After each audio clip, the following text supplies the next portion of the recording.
आप सभी कैसे हैं। मैं आशा करता हूँ आप सभी अच्छे होंगे और अपनी पढ़ाई मन लगाकर मन तन से कर रहे होंगे। अभी कुछ दिनों से हम लोग 1-2 दिनों से हम लोग वीडियो नहीं अपलोड कर पाए क्योंकि हम लोग उसको रिकॉर्ड नहीं कर पाए थे, किसी कारणवश कुछ काम पड़ गया था। तो आज हम फिर अपनी एक नई वीडियो के साथ यहाँ पर आ चुके हैं। आज की हमारी जियोग्राफी की क्लास रहेगी, ठीक है। हम किसकी क्लास की बात करेंगे? जियोग्राफी की क्लास रहेगी। और जियोग्राफी में हम जो है आज अपने नेक्स्ट टॉपिक पार्ट 2 की बात करेंगे। पार्ट 2 का मतलब दोस्तों हमारी 16th क्लास है। 16th क्लास है। जैसा कि मैंने आपसे पहले डिस्कस किया था कि मैं जो है सारे ज्योग्राफी के सारे पार्ट को कवर करूँगा। तो हमारा ये वेस्टर्न घाट से संबंधित है, वेस्टर्न, ठीक है। वेस्टर्न कोस्टल प्लेन की बात करेंगे हम लोग, वेस्टर्न कोस्टल प्लेन की बात करेंगे, ठीक है बच्चों।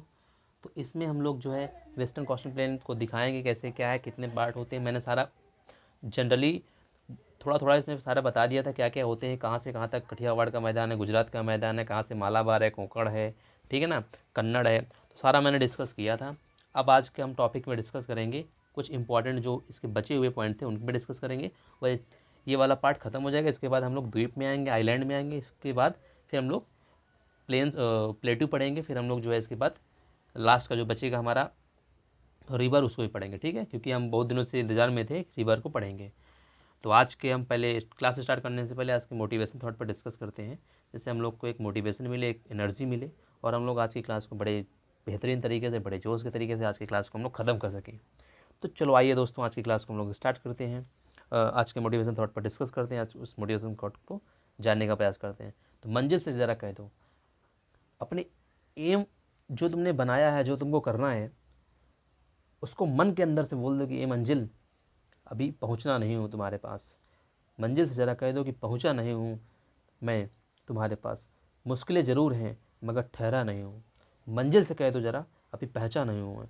मुश्किलें ज़रूर हैं मगर ठहरा नहीं हूँ। तो हमेशा यह रहता है कि जब भी आप आगे बढ़ेंगे तो प्रॉब्लम्स, मुश्किलें, मैं हमेशा बोलता हूँ तो वो तो आनी है। आपको कई प्रकार की प्रॉब्लम्स हो सकती हैं, घर से प्रॉब्लम्स, बाहर से, दोस्तों से, सारी प्रॉब्लम्स होती हैं। जितने कंकड़ पत्थर बड़ी बड़ी प्रॉब्लम्स होती हैं, वो सारी प्रॉब्लम्स को जब आप फेस करके आगे बढ़ जाएंगे, उनको बड़े ही नम्रता से, बड़े ही प्यार से, बड़े, ये नहीं कि उनसे डर के बैठ जाना है, उनसे घबरा के रुक जाना है, नहीं हम आगे बढ़ पाएंगे, बहुत बड़े बड़े प्रॉब्लम्स हैं। नहीं, क्यों नहीं है? प्रॉब्लम्स हैं तो उनका सॉल्यूशन है। क्योंकि अगर प्रॉब्लम्स नहीं है तो सॉल्यूशन, प्रॉब्लम है इसीलिए उसका दूसरा वर्ड बना है solution. Problems mean solution. Problems है तभी सॉल्यूशन है। कहते हैं कठिनाइयाँ हैं तभी मुश्किल है, हमेशा मुश्किल नहीं होती। धूप है तभी छाँव है, धूप है तो छाँव है। चाहे हम जहाँ की बात करें, कुछ लोग बोलते हैं कि नहीं नॉर्थ में, कुछ बोलते नहीं है, नॉर्थ साउथ की जब बात करेंगे तो यहाँ पे 6 महीने सुबह, 6 महीने शाम। तो क्यों? जब यहाँ 6 महीने बाद, तो 6 महीना अगला तो 7वां महीना आएगा ही नहीं, उनको पता है। नेचुरल नेचुरल प्राकृतिक नियम है। तो आप इससे मत घबराइए। आप भगवान राम का नाम सुने होंगे। भगवान को राम क्यों कहते हैं? क्योंकि उन्होंने 14 वर्ष का वनवास, 14 वर्ष तपस्या की है। किसी भी भगवान का आप नाम लेंगे जिन्होंने इस पृथ्वी लोक पर जन्म लिया और जाके भगवान की पदवी जो उन्होंने हासिल की है, कई कठिनाइयों के बाद, कई तपस्याओं के बाद, कई मुश्किलों के बाद उनका सामना किया, उनसे डर के नहीं बैठे हैं। जो डरे हैं उनका नाम कोई नहीं याद रखा है। इस इतिहास में, इस हिस्ट्री में आप देख लीजिए कि दोस्तों, मन के अंदर से आवाज़ आए कि मंजिल से कह दो ज़रा, अभी मैं पहुंचा नहीं हूँ। मुश्किलें ज़रूर हैं लेकिन ठहरा नहीं हूँ, चल रहा हूँ, कछुए की चाल चल रहा हूँ, लेकिन चलता रहूँगा, चलते चलते अपनी मंजिल पर ज़रूर पहुँचूँगा। इसी जोश, इसी उल्लास के साथ आज की क्लास को हम लोग दोस्तों स्टार्ट करते हैं। मित्रों, जो क्लास रहेगी बहुत अच्छी क्लास रहने वाली है, बस आप मन से देखिएगा। मैं आपको विश्वास दिलाता हूँ कि जियोग्राफी के जितने भी टॉपिक्स मैंने कवर अप किए हैं, आप उनको मन से पढ़िए, एक बार स्टार्टिंग से अंत तक देखिए। मैं आपको 100% सिक्योरिटी के साथ बोल सकता हूँ कि आप कभी भी ये नहीं सोचेंगे कि ज्योग्राफी का एक भी क्वेश्चन आपका बाहर से आया है। सारे क्वेश्चन कर पाएंगे जब ईमानदारी से पढ़ेंगे। क्लास को शुरू से लास्ट तक ज़रूर देखिएगा, क्लास स्किप मत करिएगा। मैं यही बोलता रहता हूँ, क्लास स्किप मत करिएगा। हाँ, थोड़ा सा लगता है कि स्किप हो जाए, लेकिन स्किप मत करिए, इसको मन से करिएगा, करते रहिएगा, आपको सारा मिलेगा।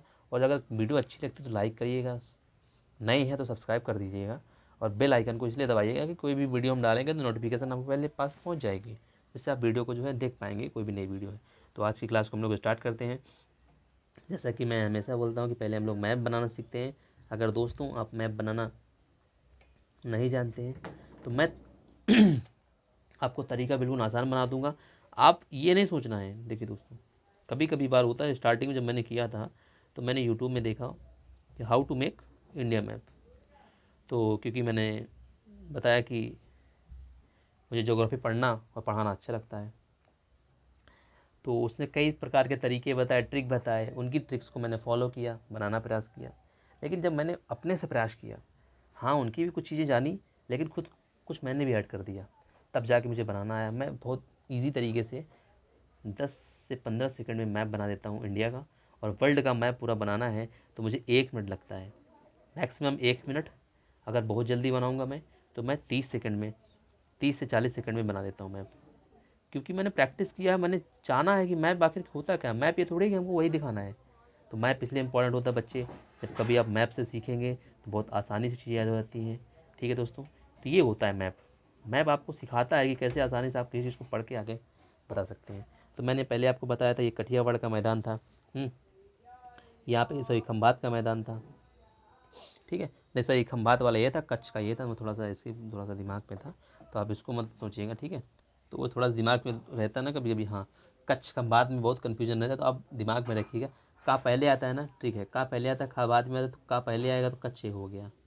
ये सारा क्या हो गया, कच्छ। याद रखिएगा बच्चों, ये कच्छ हो गया। ठीक है, ये कच्छ हो गया। ठीक है, यहाँ पे खंभात हो गया यहाँ पे। ठीक है ना, तो ये भी याद रखिए। तो ये जो एरिया रहेगा यहाँ पे, मैं पेन बदल 1 मिनट, ये यहाँ पे मैंने फिर से बताया था, ये सारा क्या है, खंभात है, सॉरी कठियावाड़ है, कठियावाड़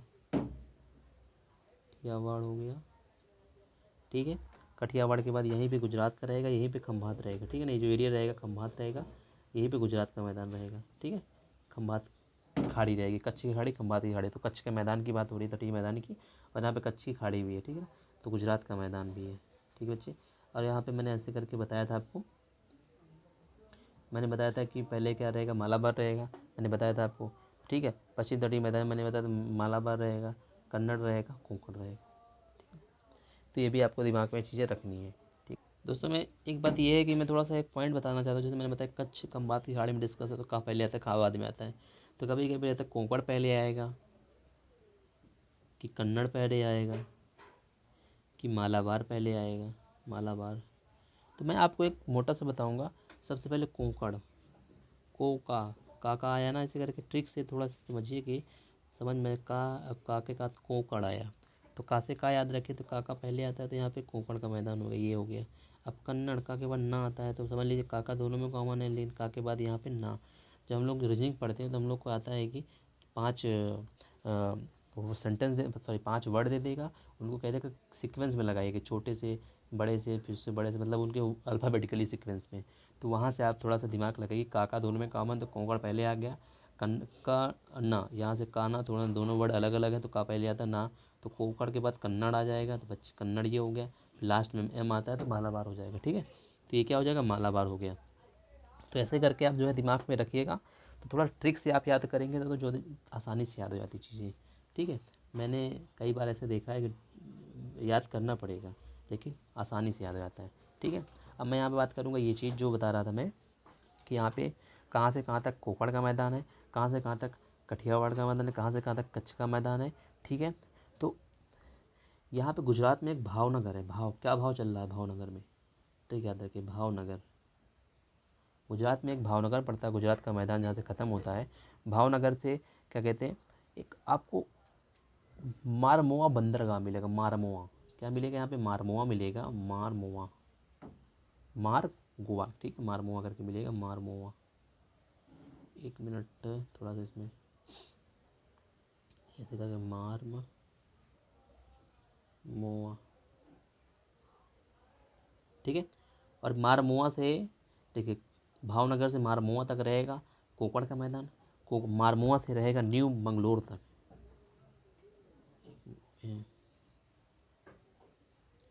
न्यू मैंगलोर, न्यू मैंगलोर तक रहेगा कन्नड़ का मैदान। न्यू मैंगलोर से कन्याकुमारी तक, कन्याकुमारी तक रहेगा बच्चे मालाबार का मैदान। तो ये भी आपको दिमाग में रखना है कि भावनगर से मारमोआ, ठीक है, भावनगर से मारमोआ तक रहेगा कोंकण का मैदान, कन्नड़ का मैदान मारमोआ से न्यू मैंगलोर तक, और न्यू मैंगलोर से कन्याकुमारी तक रहेगा मालाबार का मैदान। तो इस बात को भी दिमाग में आपको जो है रखना है। ठीक है, तो अब मैं थोड़ा वन बाय वन सारे में डिस्कस करूँगा कि सारे हैं क्या, सारे पॉइंट में कौन कौन से पार्ट इंपॉर्टेंट हैं, क्या कहाँ पे कौन सा बंदरगाह, सारा हम डिस्कस करते हैं। तो सबसे पहले हम लोग कच्छ के मैदान के बारे में जानने का प्रयास करेंगे। कच्छ का तटीय मैदान काफ़ी इसमें पॉइंट विवादित रहा, मैंने पिछली क्लासों में डिस्कस किया, आप देखिएगा। तो कच्छ का तटीय मैदान में हम बात करेंगे। कच्छ क्या है, एक प्रकार का द्वीप है, जैसे मैंने बताया था कच्छ की खाड़ी, खाड़ी का एक प्रकार का द्वीप पहले था, मतलब अब नहीं है, पहले था, ठीक है ना।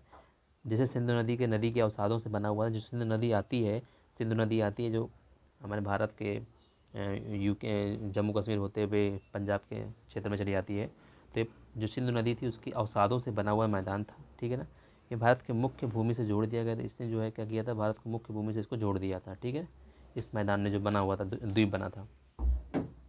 इसका जो विस्तार है, मैदान का विस्तार उत्तर में गुजरात राजस्थान की सीमा से लेकर दक्षिण में दीनदयाल उपाध्याय तक है, कांदला बंदरगाह तक है। जैसे पहले कांदला बंदरगाह कहते थे, कांदला पूछता है कि कांदला, जब हिस्ट्री आप पढ़ेंगे तो कांदला बंदरगाह का नाम हड़प्पा सभ्यता में आता है। जैसे दीनदयाल उपाध्याय बंदरगाह कहते हैं, दीनदयाल उपाध्याय, ठीक है, दीनदयाल उपाध्याय, दीनदयाल उपाध्याय बंदरगाह कहते हैं, तो वो, ठीक है।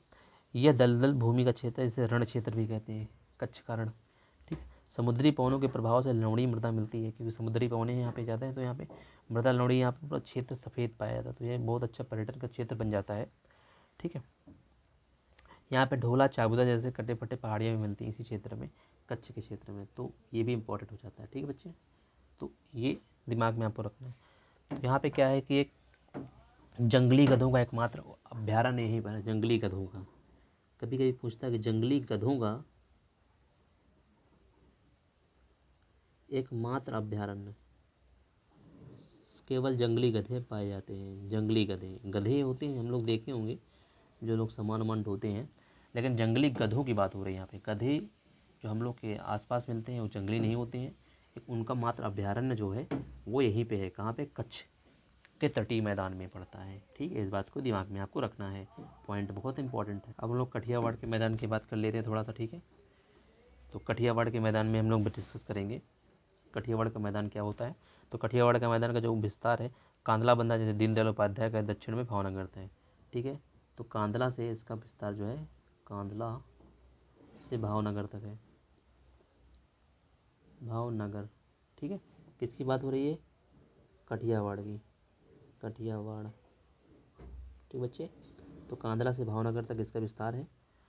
और इस मैदान की विशिष्ट बात यह है कि यह मैदान जो है महाराष्ट्र के पठार के बेसाल्ट का निक्षेप मिलता है। मतलब महाराष्ट्रीय जो पठार है उसके जो बेसाल्टिक चट्टान है उसका निक्षेप यहाँ पे मिलता है, ठीक है। यहाँ पे काली मृदा उपलब्ध है, इसी कारण यहाँ पे जो है कपास और गन्ने की खेती होती है। तो पूछता है कपास एंड गन्ने के लिए किस मिट्टी की ज़्यादा उपयोगिता होती है, तो काली मिट्टी। तो काली मिट्टी कहाँ से मिलती है, यहाँ पे काली मिट्टी, ठीक है बच्चे, याद रखिएगा, काली मिट्टी। कपास और गन्ने के लिए जो काली मिट्टी होती है वो यहीं भी आपको मिलती है, जो कि बेसाल्ट, जो कि मध्य प्रदेश का जो पठारी भाग है उसी के अवसादों से बना हुआ मैदान है, ठीक है। तो यहाँ पे गन्ना और कपास की मिट्टी होती है। ये पेन को चेंज करता हूँ क्योंकि थोड़ा सा समझ में नहीं आ रहा है, मैं एक दूसरा पेन ले लेता हूँ, हाँ ये वाला पेन ले लेता हूँ, ठीक है, ये पेन आपको समझ में आएगा, ठीक है बच्चे। तो ये पॉइंट यहाँ पर डिस्कस मैंने कर दिया है। यहाँ पे गिर नेशनल पार्क और एशियाई नल सरोवर अभ्यारण्य मिलते हैं, ठीक है। यहीं पे गिर नेशनल पार्क है, क्या है, गिर नेशनल पार्क यहीं पे है। पूछता है गुजरात में गिर नेशनल पार्क, यहीं पे गिर नेशनल पार्क है, ठीक बच्चे। जहाँ पे एशियाई शेरों के लिए फेमस, किसके लिए फेमस है, एशियाई शेरों के लिए। गिर नेशनल पार्क किसके लिए फेमस है, एशियाई शेर के लिए फेमस है, ठीक है। और यहाँ पे नल सरोवर अभ्यारण्य है, यहाँ पे नल सरोवर अभ्यारण्य है, नल सरोवर अभ्यारण्य है, नल सरोवर अभ्यारण्य है, अभ्यारण्य, ठीक है। दो पॉइंट याद रखें, गिर नेशनल पार्क जो एशियाई शेरों के लिए फेमस है, एशियाटिक लायंस, और नल सरोवर अभ्यारण्य है, ठीक है। अब मैं बात करना चाहूँगा कि इसमें बारदा, मांडव, गिरनार, जूनागढ़, इस तटीय मैदान में अवस्थित छोटी छोटी पहाड़ियाँ हैं। तो इनमें आपको ज़्यादा जाने की ज़रूरत नहीं है, तो ये इतना नहीं आपको जानने की ज़रूरत है, क्योंकि यहाँ पे कपास की खेती होती है। बात याद रहे, कपास की खेती होती है, कच्चा माल मिल रहा है, तो यहाँ पे सूती वस्त्र और चीनी उद्योग विकसित हैं। तो याद रखिएगा कि आपको समझना है, कच्चा माल जहाँ पे ज़्यादा होगा वहाँ पे उसी की ज़्यादा मिलें होंगी, उसी के ज़्यादा उद्योग होंगे। तो ये भी आपको समझ में आना चाहिए, दिमाग में आपके होना चाहिए, ठीक है। मैं अब आगे बढ़ता हूँ और बात करता हूँ गुजरात का तटीय मैदान। गुजरात का तटीय मैदान, गुजरात का तटीय मैदान, बच्चे बात करते हैं गुजरात के तटीय मैदान में, ये उत्तर में भावनगर से लेकर दक्षिण में सूरत तक फैला हुआ है। ठीक है, भावनगर से सूरत तक फैला हुआ है, भावनगर से सूरत तक फैला हुआ है। ठीक बच्चे, भावनगर सूरत तक फैला हुआ है। और इसमें जो है कौन कौन सी नदियाँ, इसमें इस किन किन नदियों के, ये नदियों के निक्षेप से बना हुआ है। किसके निक्षेप से बना हुआ बच्चे? निक्षेप से बना हुआ है। लेकिन ये किसके निक्षेप से बना हुआ है? नदियों के निक्षेप से। नर्मदा, ताप ताप्ती, साबरमती। ठीक है, साबरमती नदी हो गई, और माही, इन नदियों के निक्षेप से बना हुआ है। नदियों के निक्षेप से बना हुआ है, नदियों के निक्षेप से बना हुआ है। ठीक है बच्चे, याद रखिएगा, नदियों के निक्षेप से मैदान का निर्माण हुआ है। कौन से? गुजरात के तटीय मैदान का निर्माण हुआ है। ठीक है, इसमें कई सारे पेट्रोलियम और प्राकृतिक गैस के क्षेत्र मिलते हैं, जैसे अंगलेश्वर और कलोल।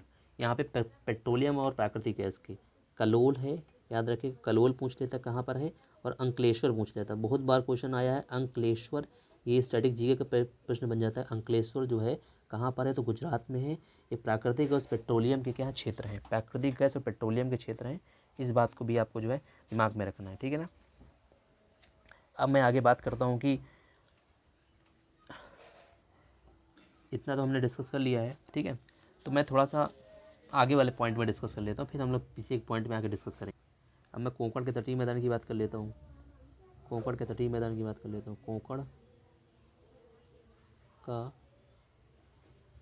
तटीय मैदान, अब मैं कोंकण के तटीय मैदान के बारे में बात करूँगा। ये उत्तर में सूरत से लेकर मारगोवा तक फैला हुआ है। सूरत से लेके मारगोवा तक। ठीक, यहाँ पे बैतरणी और उल्लास प्रमुख नदियाँ हैं। बैतरणी उल्लास प्रमुख नदियाँ हैं। बैतरणी एवं उल्लास, ठीक, उल्लास नदियाँ हैं। उल्लास, बैतरणी उल्लास यहाँ पे नदियाँ हैं। ठीक है बच्चे, एक मिनट, ये बात याद रखिएगा। और यहाँ पर जो प्रमुख बंदरगाह है वो नौसेवा सेवा बंदरगाह है, जिसे JLN बंदरगाह कहते हैं। ठीक है, जवाहरलाल नेहरू, जिसे पहले कहते थे क्या, नौसेवा बंदरगाह, नौसेवा बंदरगाह। ये कोंकण के मैदान की बात हो रही है बच्चे, याद रखिए, कोंकण के मैदान की बात हो रही है, इस बात को दिमाग में रखना है। नौसेवा बंदरगाह, जवाहरलाल नेहरू। ठीक है, कपास, काजू, आम की अल्फांसो किस्म का उत्पादन होता है। आम का जो किस्म है वो अल्फांसो है, याद रखिएगा, आम का अल्फांसो किस्म। यहाँ पे आम का अल्फांसो किस्म का उत्पादन होता है। आम के अल्फांसो किस्म का उत्पादन होता है। काली मिट्टी का क्षेत्र लगभग है, तो यहाँ पे कपास होता है और काजू की खेती होती है। मत्स्य की खेती, मतलब मछली उत्पादन जो होता है उसका भी संभावना यहाँ पे है। ठीक है, यहाँ पे जो बारिश होती है, वर्षा होती है, दक्षिण पश्चिम मानसून से वर्षा होती है, जिसे ग्रीष्मकालीन मानसून कहते हैं। लेकिन इसमें अरब सागर की धारा के, मतलब अरब सागर की श्रृंखला के द्वारा होता है। ठीक है ना, जो दो भागों में बढ़ जाता है, अरब सागर और बंगाल की खाड़ी की जो वो होती है श्रृंखला। तो यहाँ पे जो बारिश होती है वो अरब सागर, दक्षिण पश्चिम मानसून के अरब सागर की श्रृंखला के द्वारा होता है। ठीक है, अरब सागर की जो क्या कहते हैं रेंज होती है, अरब सागर की जो दो भागों में बढ़ जाता है, अरब सागर भागी से। ठीक है ना, अरब सागर की वो जो कट के दूसरा भाग बनता है, उससे इसमें वर्षा होती है, बात याद रखिएगा। हम लोग आगे डिस्कस करते हैं थोड़ा सा दूसरे पॉइंट पे। हम यहाँ पे जो है मैप को ये थोड़ा इसको इरेज कर देते हैं। तो हम लोग बात करेंगे कन्नड़ के तटीय मैदान के बारे में, से मालाबार तटीय मैदान के बारे में। अब कन्नड़ का तटीय मैदान बात करते हैं, कन्नड़ का तटीय मैदान। ठीक है, तो ये क्या मारमोआ से न्यू मैंगलोर तक है। तो मारगोवा से है न्यू मैंगलोर तक है, मारमोआ से न्यू मैंगलोर तक फैला हुआ है बच्चे। और दूसरी बात करते हैं जैसे मांडवी और जुआरी। ठीक है, गोवा की तथा कर्नाटक की शरावती। तो यहाँ पे मांडवी पूछता है कि मांडवी नदी कहाँ पर है, मांडवी और जुआरी। तो ये गोवा की, क्योंकि गोवा का एरिया कहलाता है ये। ठीक है, मारमोआ न्यू मैंगलोर। तो यहाँ पे क्या मांडवी और जुआरी क्या नदियाँ हैं, ये क्या बच्चे नदियाँ हैं, जो गोवा की नदियाँ हैं। और यहाँ पे शरावती नदी है, जहाँ पे सबसे बड़ा जलप्रपात बना हुआ है, भारत का सबसे ऊंचा जलप्रपात है शरावती नदी है। ठीक है। शरावती जो महात्मा गांधी, यहाँ पे इसी नदी पर जोग जलप्रपात है, जोग जलप्रपात है, सबसे ऊंचा जलप्रपात है भारत का, या महात्मा गांधी जलप्रपात भी बोलते हैं, ठीक है, महात्मा गांधी जलप्रपात, ठीक है। तो ये कर्नाटका की नदी यहाँ पे भी बहती, कर्नाटक का क्षेत्र भी पड़ जाता है ना यहाँ पे, तो ये कर्नाटका की नदी भी कहलाती है, कर्नाटका की नदी है, कर्नाटक, ठीक है। अब हम बात करते हैं इसकी एक इम्पॉर्टेंट पॉइंट की, तो ये हो गया, आपको पता चल गया चीज़ें। शरावती नदी, शरावती, ठीक है, समझ में आ रहा ना, शरावती, शरावती वती लिखा है, ठीक। तो ये याद रखिएगा। तो जोग जलप्रपात जो महात्मा गांधी, ये जोग जलप्रपात भी कहलाता है। इसे गोरसप्पा जलप्रपात का निर्माण करता है, गोरसप्पा जलप्रपात भी यहीं पे है, ठीक है ना। तो गोरसप्पा भी जलप्रपात याद रखिए, गोरसप्पा, ये भी एक जलप्रपात है, ठीक है, वाटरफॉल है। इस बात को, नारियल और चावल की खेती होती है यहाँ पे, किसकी खेती होती है, नारियल और चावल की, नारियल और चावल की, ठीक है बच्चे। तो ये बात की बात, मारमोवा न्यू मैंगलोर प्रमुख यहाँ की बंदरगाह हैं। यहाँ पे वे दक्षिण पश्चिम मानसून से अरब सागर की श्रृंखला के द्वारा, अरब सागर की जो अरब सागर का जो दो भागों में बढ़ता है, अरब सागर के भाग के द्वारा, अरब सागर the part of the Arabian, ठीक है ना। तो अरब सागर की जो क्षेत्र के द्वारा होती है, अरब सागर की जो है लाइन के द्वारा, ठीक है ना। तो अरब सागर के जो दक्षिण पश्चिम मानसून का अरब सागरी भाग है उसके द्वारा वर्षा यहाँ पे होती है। तो इस बात को भी दिमाग में आपको जो है रखना है, ठीक है। अब आगे बढ़ते हैं और आगे जो है बात करते हैं हम मालाबार तटीय मैदान की।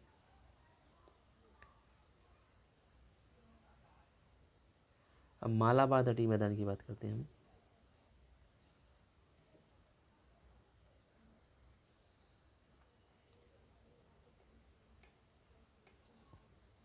एक मिनट, थोड़ा सा इसमें सही से नहीं हो रहा है।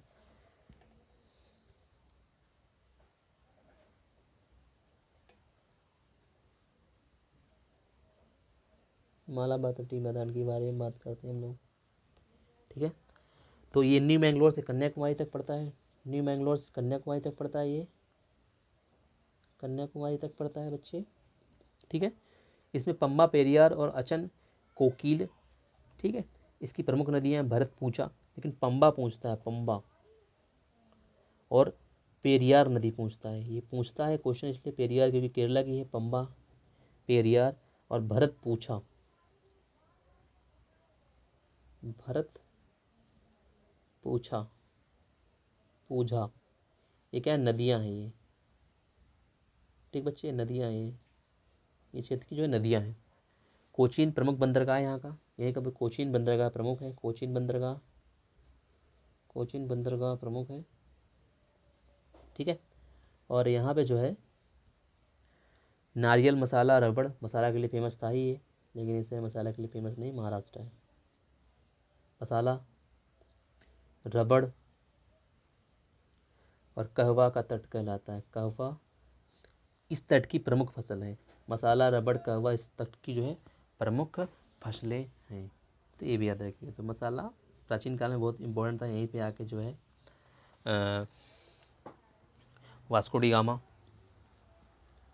ठीक है, जब आता है भारत तो यहाँ से मसाला लेके जाता है और उसे 60 गुना दामों पर यूरोप के बाज़ार में बेचता है। तो यहाँ पे जो यूरोपीय लोग होते हैं यहाँ के लिए भारत को व्यापारिक क्षेत्र बनाने के लिए, व्यापार करने के लिए उत्सुक होते हैं और यहाँ पे आते हैं। तो मसाला कोचीन के कालीगढ़ मैदान में ही उतरता है, ठीक है। तो वहाँ पे जो वहाँ का जो राजा रहता है जमोरिन, उसका स्वागत करता है। गुजरात के एक मोहम्मद करके कुछ नाम रहता है उसका, उसके साथ ही जाता है यात्रा करते हुए, सेलिंग करते हुए। तो ये भी याद रखिएगा, वो जाता है, कोलंबस भी जब आता है तो वो आता है भारत की तलाश से पहुँच जाता है अमेरिका, खोज कर देता है, तो वो बात याद रखिएगा।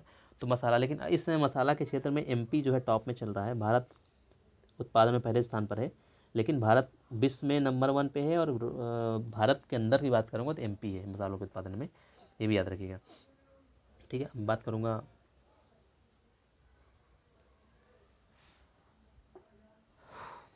इस तट पर कई पश जल झील भी मिलती है, बैक वाटर लेक, ठीक है ना। यहाँ पे कई सारी बैक वाटर लेक भी मिलती है बच्चे, बैक वाटर लेक भी मिलती है, इसी इसी एरिया में बैक वाटर लेक भी मिलती है। मतलब ऐसा लगेगा कि पानी पीछे की ओर जा रहा है, तो बैक वाटर लेक, ठीक है। इन्हीं बैक वाटर लेक को कयाल बोलते हैं, यहाँ पे क्या बोलते हैं, कयाल। इन्हें पश्च जल झील बोलते हैं, हिंदी में पश्च जल झील, इन्हें कयाल कहा जाता है, ठीक है। जैसे बेम्बनाद, अष्टमुदी है, ठीक है, पुनप्पा, ठीक है, तो ये चीज़ें याद रखिएगा। तो बेम्बनाद, यहाँ पे पूछा बेम्बनाद झील कहाँ पे है, बेम्बनाद केरला में, बेम्बनाद, ठीक है। अष्टमुदी पूछ लेगा, अष्टमुदी, बेम्बनाद अष्टमुदी, ठीक है। पुनप्पा मदा, पुन्नप्पा मदा, ठीक है। ये सारी क्या हैं, कयाल हैं, जो कि कयाल के क्षेत्र है, मतलब बैक वाटर लेक हैं, जो किसके लिए फेमस है, नौकायान के लिए। यहाँ पे नौकायान होता है ना, नौकायान बच्चे, ठीक है, ये भी याद रखिएगा, नौकायान के लिए फेमस है, नौकायान। यहीं से यहीं पे जब नौकायान होता है, जब यहाँ पे जब यही वाला मतलब यहाँ पे कयाल, जब यहाँ पे नदियाँ जो नौकों की दौड़ कराई जाती है, केरला में एक त्यौहार होता है, तो वहाँ पे एक नेहरू ट्रॉफी दी जाती है जो जीतता है। जैसे वाल मकल्ली का आयोजन किया था, नेहरू ट्रॉफी का आयोजन किया जाता है, जो जीतता है उसे नेहरू ट्रॉफी दी जाती है। तो ये प्रश्न पूछता है कि नेहरू ट्रॉफी किस में दी जाती है, तो मैं बहुत थोड़ा सा ये विवादित क्वेश्चन रहा है, काफ़ी दिक्कतों में रहा है कि नेहरू ट्रॉफी, याद रखिए नेहरू ट्रॉफी केरला में जब होता है, कयाल का जो क्षेत्र है, बेम्बनाद, अष्टमुदी और पुनप्पा मदा और सष्टा कोहा का जो क्षेत्र है, वहाँ पे जो है नौकायान संबंधित है, नौकायान होता है। तो उसे वहाँ पे नेहरू ट्रॉफी का आयोजन होता है, प्रत्येक साल होता है। जिसे बोलते हैं वहाँ की भाषा में वाल मकल्ली बोलते हैं, वालम कल्ली बोलते हैं, क्या बोलते हैं, वालम कल्ली, वालम कल्ली बोलते हैं। नेहरू ट्रॉफी वहाँ के केरला के जो एक त्यौहार संबंधित है वहाँ पे दिया जाता है, जो नौकायान में, मतलब नौकायान में, ठीक है, नौका त्यौहार में, नौका उत्सव, नौका उत्सव में। लेकिन ये हॉकी से भी संबंधित है, याद रखिएगा, नेहरू ट्रॉफी हॉकी से संबंधित है, ठीक है। और एक बात बताऊंगा मैं, नेहरू कप,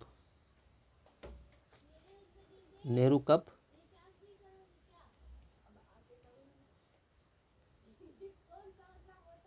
नेहरू कप और नेहरू गोल्डन कप, ठीक है। तो नेहरू कप जो रहेगा बास्केटबॉल से रहेगा, नेहरू गोल्डन कप रहेगा फुटबॉल से रहेगा, ठीक है ना। तो काफ़ी चीज़ें विवादित रहती हैं, इनको भी आप देख लीजिएगा, मैंने तो इसमें सर्च करके आपको बताया है, काफ़ी इसमें देख सुन के मैंने आपको बताया, ठीक है। तो याद रखिएगा। अब मैं थोड़ा पीपीटी में जाके आपको क्वेश्चन को डिस्कस कर दूंगा, ठीक है। तो इसके बाद हम लोग जो है यहाँ पे जो है ख़त्म कर देंगे इसको, और अगली क्लास हमारी जो रहेगी आइलैंड ऑफ इंडिया रहेगी, ठीक है ना।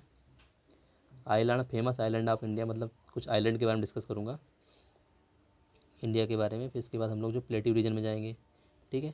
हम लोग आगे बढ़ते हैं और आगे जो है इसके पीपीटी सेशन को हम ख़त्म कर देते हैं। जैसे हमने आप बात कर रहे हैं पश्चिमी तटीय मैदान, वेस्टर्न कोस्टल प्लेन की बात करते हैं, कच्छ की खाड़ी से लेकर कन्याकुमारी तक जो हम बता रहे थे जैसे आपको, तो ये क्या होता है, कैप मोरिन, जिसे हम कन्याकुमारी बोलते हैं, ठीक है ना। तो सबसे पश्चिमी बात होता है ये। तो पीपीटी में इसी दिखाई गई, यहाँ पे देखिए ये दिखाया गया गुजरात का gulf of Kutch, gulf of Khambhat काका, ठीक है। कोंकण का मैदान हो गया, ये गोवा तक यहाँ पे है। फिर यहाँ पे मालाबार दिखा दिया गया है। लेकिन हम लोग जो है यहाँ पे बात किए थे कि कोंकण के बाद क्या आएगा, कन्नड़ आएगा, और कन्नड़ के बाद मालाबार आएगा। तो वो क्षेत्र को जो है ज़्यादा हम लोग डीप में डिस्कस किया, ठीक है। इस बात को भी दिमाग में रखना है।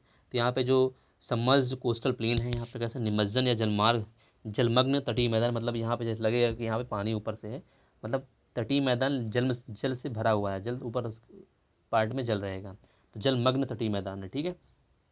कम चौड़ाई का है, 10 किलोमीटर है, गुजरात में 80 किलोमीटर है, ठीक है ना। औसता 10 किलोमीटर और गुजरात में 80 किलोमीटर है। नदियों द्वारा जलोन्मुख एस्चुरी का निर्माण किया जाता है। तो यहाँ पर नदी जो है बनाती क्या है, डेल्टा नहीं बनाती हैं। इधर जो साबरमती, माही, नर्मदा, ताप्ती नदियाँ ये ज्वलनोन्मुख बनाती हैं, ठीक है ना, एस्चुरी बनाती हैं। ये पॉइंट पूछता है कौन कौन सी नदी एस्चुरी बनाती हैं। जितनी भी नदी पश्चिम की ओर प्रवाहित होती हैं वो एस्चुरी बनाती हैं, मुख्यतः नदियाँ। समानता मैंने एक ट्रिक बताई थी, ट्रिक वाली जो मैंने क्लास कराई थी, आप जाके वहाँ पे देखिएगा, लिंक डिस्क्रिप्शन में मिल जाएगा, वहाँ पे आप देखेंगे तो आपको समझ में आएगा। यहाँ पे अधिक गहराई और कम चक्रवाती प्रभाव रहता है, अधिक गहराई यहाँ पे है और कम चक्रवाती प्रभाव, अच्छे बंदरगाह हैं, कांदला, कोच्चि, मंगलुरु, मार्गोवा आदि, ठीक है ना। ये मैंने बात की थी। फर्स्ट बैकवर्ड लेक भी यहीं पे है, जैसे केरल में कयाल बोलते हैं। अष्टमुदी बेम्बनाद केरल की सबसे लंबी झीलें हैं, ये भी है। तो क्या है, बैकवर्ड लेक है, याद रखिएगा, अष्टमुदी बेम्बनाद, ठीक है, केरल की सबसे लंबी और सबसे फेमस झीलें हैं, ठीक। केरल में इन्हें कयाल बोलते हैं, बैकवर्ड लेक को, ठीक है, याद रखिएगा। तो यहाँ पे कौन सी ट्रॉफी होती है वो भी मैंने बता दिया था। लेगून, बैक वाटर लेक, ऐसे करके कुछ आपको देखने को मिलेगा, ठीक है ना। ये यहाँ पे मैंने दिखा दिया, ये क्या कहते हैं, बैक वाटर लेक, यहाँ पे कैसे रहेंगी, पानी ऐसे पीछे की ओर जाता रहेगा, ये चीज़ याद रखिएगा, ठीक है। ये तो यहाँ पे ये लेगून लेक हो गई, यहाँ पे ये देखो बैक वाटर लेक हो गई, तो ये क्या कहलाता है, ये बैक वाटर लेक का एग्जाम्पल आपको यहाँ पे देखने को मिल रहा होगा। वेम्बनाड अष्टमुदी जो केरला में कैल कहलाती हैं, ये लैगून लेक कहलाती है जो हम लोग पढ़े थे, चिल्का झील पढ़े थे, ठीक है ना, जो जो हम लोग ईस्टर्न पार्ट में पढ़े थे, ईस्टर्न कोस्टल प्लेन में कई सारी लैगून झीलों के बारे में डिस्कस किया था। सबसे बड़ी कौन थी, चिल्का झील थी, उसके बारे में डिस्कस किया था, ठीक है। तो वो भी आपको दिमाग में रखना है। तो ये मैं मैप के द्वारा आपको दिखा दिया हूँ। ये अरेबियन सी में ये पे आपको जो यहाँ पे अष्टमुदी लेक है, यहाँ पे वेम्बनाड लेक है, सारी चीज़ें आपको दिख रही होंगी, ठीक है। तो ये भी आपको दिमाग में जो है रखना है। तो केरल की बैक वाटर मैप्स यहाँ पे दिखाएगा, ये यहाँ पे पानी रहेगा तो बैक वाटर की तरह जाएगा, ठीक है ना, यहाँ से ऐसे करके। तो ये भी आपको दिमाग में रखना है। तो difference between the back water lagoon में क्या होता है, डिफरेंस मैं बता देता हूँ कि back water are generally part of the adjacent water, adjacent to river, मतलब वो रिवर की ओर क्या कहते हैं, जाता हुआ वाटर होगा, ठीक है, लेक से लगा हुआ रिवर की ओर जाता हुआ वाटर होगा। Where the lagoon are the adjacent to the ocean, यहाँ पे क्या होता है, यहाँ पे होता है एडजेसेंट टू द ओशियन और similarly large body of the water, ये लार्ज बॉडी होती है और यहाँ पे जो ऐसे करके रहता है ये समुद्र से एक पार्ट लगा हुआ था, तो ये क्या लैगून कहलाता है। ऐसे करके रहेगा ये, तो ये समुद्र से हल्का सा लगा होगा, तो यहाँ पे लगेगा कि पानी समुद्र की ओर जा रहा है, लेकिन वहाँ पे नदियों की ओर जाता हुआ रहेगा। तो इतना डिफरेंस मानिए। Backwater defined primary sluggish current and may not be part of the main river, ये मेन रिवर का पार्ट नहीं हो सकते हैं। Whereas lagoon by definition partly separated from the large body of water, large body of water होते हैं। Lagoons tends to be the biodiverse whereas backwater may और may not have high levels of biodiversity. Lagoons tend to be the biodiverse होते हैं, क्या होते हैं, biodiverse जैव विविधता के क्षेत्र होते हैं। वेयर एज बैक वाटर्स जो होते हैं वो क्या हाई लेवल ऑफ बायोडाइवर्स के हो भी सकते हैं, नहीं भी हो सकते हैं, ठीक है, जैव विविधता क्षेत्र। Lagoons tend to the relatively permanent feature होता है, ठीक है ना, इनमें जो टेंड हुआ करता है वो परमानेंट फीचर होता है क्योंकि समुद्र से जुड़े हुए होते हैं। Defined by sea water level, whereas backward lay can be transient feature होता है forming due to the recent flooding और द टेम्परेचर डैम। कभी कभी होता है कि टेम्परेरी डैम से पानी छोड़ा गया तो उसमें पानी बढ़ा तो बैक वाटर करके यहाँ पे आ गया, ठीक है, या फिर इसमें बाढ़ आई, तो एक कहते टेम्परेरी होता है, ठीक है, ये बात को दिमाग में आपको रखना है। बाकी आप जो है सर्च करके देख सकते हैं इसको। गुजरात का एरिया कच्छ कटियावाड़ी से मैंने बताया था, उमज्जन द्वारा बाई इमरजेंसन द्वारा इसका उत्पत्ति हुई है, मतलब फॉर्मेशन हुआ है। नमक का उत्पादन होता है द्वारका, सोमनाथ, ज्वरीय, कांदला बंदरगाह, जैसे पंडित दीनदयाल उपाध्याय वाला पंडित दीनदयाल बंदरगाह कहते हैं। कोंकण का मैदान दमन से गोवा से जैव विविधता का हॉटस्पॉट क्षेत्र है, ये दमन से गोवा तक फैला हुआ है, दमन, ठीक है, दमन से गोवा तक फैला हुआ है, जैव विविधता का हॉटस्पॉट क्षेत्र। सागरी तरंग ओशियन वेव उठती हैं, ज्वारी मांडवी नदी है, मुंबई हाई और मुंबई हाई भी यहीं पड़ता है, ज्वारी मांडवी यहाँ पे गोवा के पास के क्षेत्र की है, और मुंबई हाई और मुंबई से गोवा तक फैला हुआ है, ठीक है। कन्नड़ की बात करेंगे, गोवा से मैंगलोर तक फैला, मतलब गोवा से मैंगलोर तक का क्षेत्र कहलाता है। सागरी तरंग का निक्षेपण होता है यहाँ पे, ठीक है, निक्षेपण मतलब क्या होता है, डिपॉजिट्स हो जाती हैं, अधिक सकराव मैदान होते, और चौड़ाई इसकी 8 किलोमीटर। शरावती यहाँ की जो है नदी है क्योंकि ये कर्नाटक तक होता है, मैंगलोर कर्नाटक है, तो शरावती नदी है जिसमें मैंने जलप्रपातों की बात करी थी, इसमें जो है शरावती में जोर, ठीक है, इसमें महात्मा गांधी जलप्रपात की बात करी थी मैंने, ठीक है, तो वो जो बात करी थी मैंने गौरसप्पा, ठीक है, तो वो दिमाग में जो है आपको रख, ठीक है, तो गौरसप्पा जो बताया था मैंने, ठीक है, तो इसको भी दिमाग में, जो गौरसप्पा की बात की थी उसको दिमाग में भी रखना है आपको। अब मैं बात करूँगा कि मालाबार की बात करूँगा। मालाबार में मैंगलोर से कन्याकुमारी तक अमेजोन द्वारा इमरजेंस द्वारा भी इसका निर्माण हुआ है, पता, ठीक है, इमरजेंस सबडक्शन और इमरजेंस दोनों मैंने बताया था। तो इसका निर्माण भी कैसे होता है, अमेजन द्वारा होता है। पश्च जल या लंबी सकरी झीलें होती हैं, बैक वाटर या लॉन्ग नैरो लेक्स होती हैं। वेम्बनाड है, वेलिंगटन द्वीप, ठीक है, बना इसके नाम से वेलिंगटन द्वीप है। अष्टमुदी पुनमदा, ठीक है, यहाँ पे नेहरू ट्रॉफी भी होती है। तो ये भी याद रखिए। मंगलौर की तट की रेत जो होती है यहाँ पे, वहाँ पे आणविक खनिज मोनोजाइड जिरकॉन थोरियम ये भी मिलता है, तो ये भी याद रखिएगा कि मैंगलोर क्षेत्र में जो वहाँ की जो क्या कहते हैं, वहाँ का जो रेत है वहाँ पे आणविक खनिज मिलते हैं, जैसे कि मोनोजाइड जिरकॉन थोरियम मिलता है।